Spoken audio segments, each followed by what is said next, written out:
We all feel like giving up sometimes. We all go through times where we feel like God is 1,000,000 miles away, but we don't have any idea what He's doing.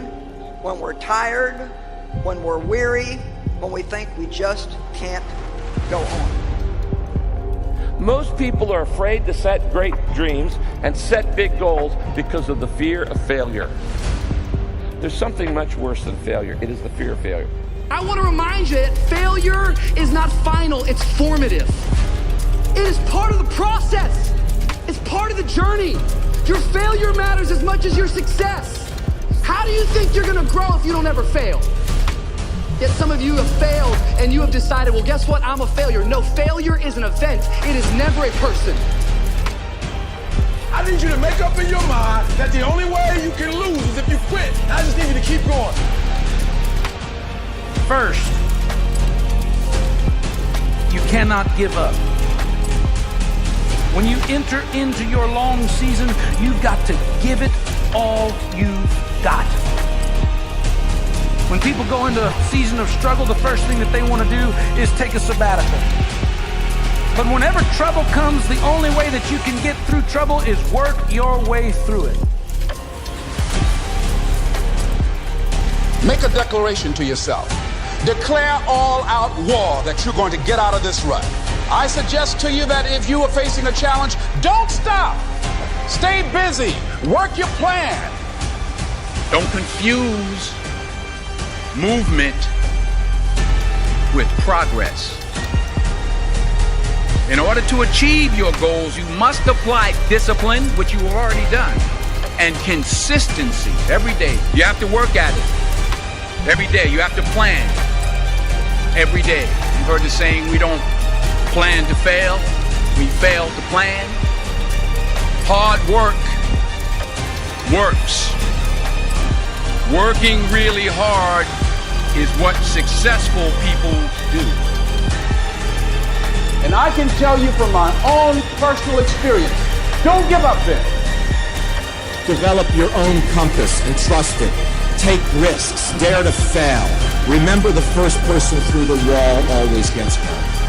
You're going to fall down, but the world doesn't care how many times you fall down as long as it's one fewer than the number of times you get back up. If you want to grow up, you want to be mature, there is no way to do it without pain. You can't grow up on easy street. And the very thing that discourages you is the very thing that develops you.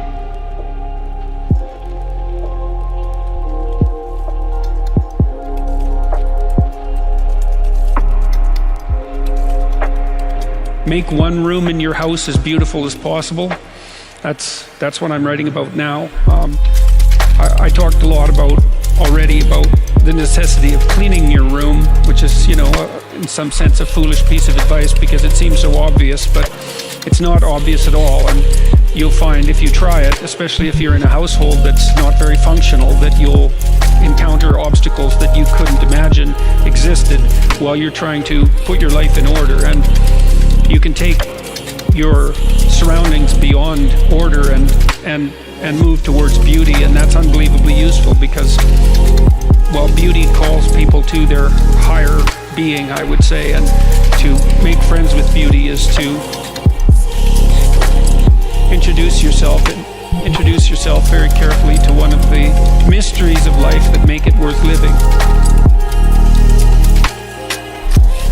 We teach things that are generally not taught in school, as I already have said, but I want to talk about another little factor.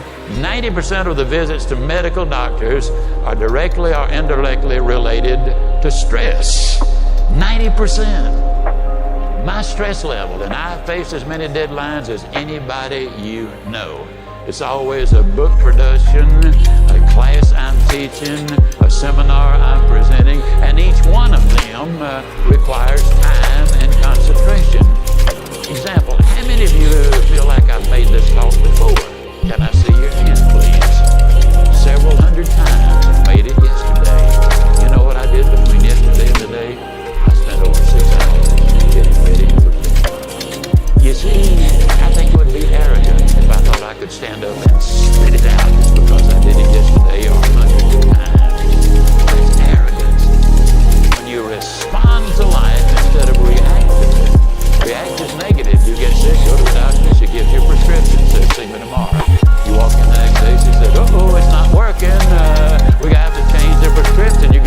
nervous. But as he smiled and said, hey, it's working. And so he's just responded, and you feel better because now you see some real hope in order to get ahead in life.